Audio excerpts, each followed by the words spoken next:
Hi అండి. అందరికీ నమస్తే. వెల్కమ్ బ్యాక్ టు మధు ఇంటి వంట. ఈరోజు నేను మీకు చూపించబోయే రెసిపీ చాలా కాల్షియం రిచ్ ఫుడ్ అండి. అది మేక కాళ్ళ పులుసు అండి.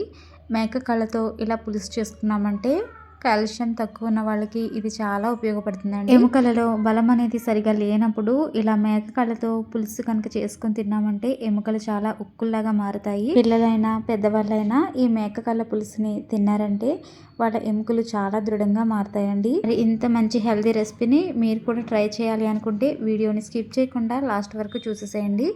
ఫస్ట్ టైం ప్రిపేర్ చేసిన పర్ఫెక్ట్గా మేకకాళ్ళ పులుసుని ప్రిపేర్ చేసేయచ్చు. ఈ మేకకాళ్ళ పులుసుని ప్రిపేర్ చేయడానికి నేను ఇక్కడ 2 మేకకాళ్ళని తీసుకున్నానండి. ఇవి శుభ్రంగా క్లీన్ చేసి ఇచ్చారు. అయినా నేను 2 టైమ్స్ కడిగిన తర్వాత తీసుకున్నాను. కడిగిన తర్వాత కూడా మళ్ళీ 1 table spoon salt, 1 table spoon వరకు పసుపును కూడా వేసుకుని ఈ కాళ్ళకి శుభ్రంగా పట్టించుకోవాలండి. ఇలా పసుపు సాల్ట్ వేయడం వల్ల మేకకాళ్ళ వాసన అనేది రాకుండా ఉంటుంది. బాగా క్లీన్ అవుతాయి అన్నమాట.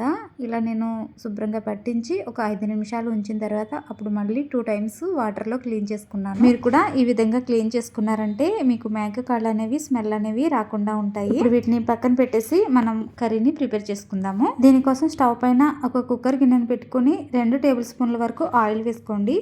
ఆయిల్ కొంచెం హీట్ అయిన తర్వాత ఒక బిర్యానీ ఆకును వేసుకుంటే స్మెల్ బాగుంటుంది. అలాగే ఒక మీడియం సైజు ఉల్లిపాయని ఇలా చిన్న ముక్కల కింద కట్ చేసి వేసుకోవాలి.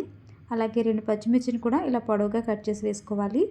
వీటిని మంచిగా ఫ్రై చేసుకోవాలి. ఉల్లిపాయలు బాగా ఫ్రై అయిన తర్వాత ఒక మీడియం సైజ్ టమోటాని ఇలా ముక్కల కింద కట్ చేసి వేసుకోవాలి. ఈ టమోటా కూడా మెత్తగా కుక్ అయ్యేంత వరకు కుక్ చేసుకోవాలి.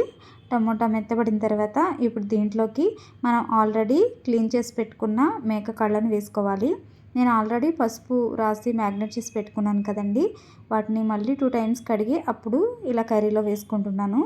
వీటిని బాగా ఫ్రై చేసుకోవాలి ఒక 2 నిమిషాల పాటు. ఇప్పుడు దీంట్లోకి 1 టేబుల్ స్పూన్ అల్లం వెల్లుల్లి పేస్ట్, అలాగే రుచికి సరిపడా సాల్ట్, 2 టేబుల్ స్పూన్ల వరకు కారాన్ని వేసుకోవాలి. 1/2 టేబుల్ స్పూన్ ధనియాల పొడి, 1 టేబుల్ స్పూన్ గరం మసాలా వేసుకోవాలి. అలాగే కొద్దిగా కొత్తిమీరని కూడా ఇలా చిన్నగా కట్ చేసి వేసుకోండి. ఇవన్నీ కలిసేటట్లుగా బాగా కలుపుకోవాలి. మనం వేసిన కారం మసాలాలు అన్నీ కూడా మనం వేసిన మేక కాళ్ళకి బాగా పట్టేటట్లుగా ఇలా కలుపుతూ ఫ్రై చేసుకోవాలి. ఇలా ఫ్రై చేసేటప్పుడు కొంచెం డ్రైగా అనిపిస్తే కొద్దిగా వాటర్ని యాడ్ చేసుకుని ఫ్రై చేసుకోవచ్చు. ఇలా 1 నిమిషం పాటు ఫ్రై చేసుకున్న తర్వాత కుక్కర్ని పైనే మూత పెట్టండి. విజిల్ వేయించాల్సిన అవసరం లేదు. ఇలా పైనే మూత పెట్టేసి ఒక 5 నిమిషాల పాటు కుక్ చేసుకోవాలి. అలా చేసుకుంటే మసాలాలన్నీ కూడా మేకకాళ్ళకి బాగా పడతాయి. 5 నిమిషాల తర్వాత చూడండి చక్కగా మనకి ఈ మసాలాలన్నీ కూడా ఈ మేకకాళ్ళకి పట్టాయి కదా. ఇప్పుడు దీంట్లోకి వాటర్ అనేది యాడ్ చేసుకోవాలి. ఇక నేను 3 కప్పుల వరకు వాటర్ అనేది యాడ్ చేస్తున్నాను. 3 నుంచి 4 కప్పుల వరకు యాడ్ చేసుకోవచ్చు. మీకు పులుసు ఎక్కువ కావాలి అనుకుంటే 4 కప్పులు యాడ్ చేసుకోండి. నేనైతే ఇక్కడ 3 కప్పులు యాడ్ చేసుకున్నాను. ఇలా వాటర్ వేసిన తర్వాత ఒకసారి బాగా కలిపేసేయండి. ఇలా బాగా కలిపేసేసి కుక్కర్ మూత పెట్టేసేయాలి. కుక్కర్ మూత పెట్టిన తర్వాత ఒక 6 విజిల్స్ వేయించుకుంటే సరిపోతుందండి. 6 విజిల్స్ అయితే మనకి మేకకాళ్ళ సూప్ అనేది పర్ఫెక్ట్గా ప్రిపేర్ అయిపోతుంది. నేనైతే ఇక్కడ 6 విజిల్స్ వేయించుకున్నాను. తర్వాత స్టవ్ ఆఫ్ చేసేసి ఆవిరంతా వెళ్ళిన తర్వాత మూత తీసి చూసుకోవాలి. చూడండి మనకి సూప్ అనేది చాలా దగ్గర పడిపోయింది. ఇప్పుడు దీంట్లోకి కొద్దిగా కొత్తిమీర వేసుకున్నామంటే సరిపోతుంది. పులుసులోకి నేను చింతపండు పులుపు అనేది వేయట్లేదండి.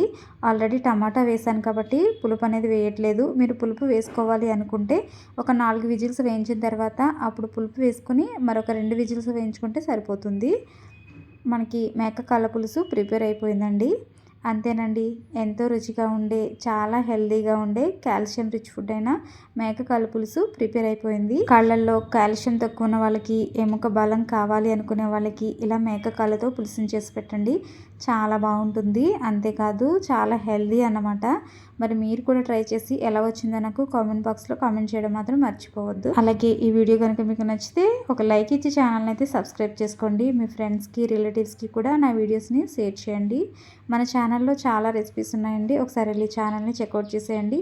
మరిన్ని ఇంట్రెస్టింగ్ అండ్ టేస్టీ రెసిపీస్ కోసం చూస్తూనే ఉండండి మధు ఇంటి వంట. Thank you for watching.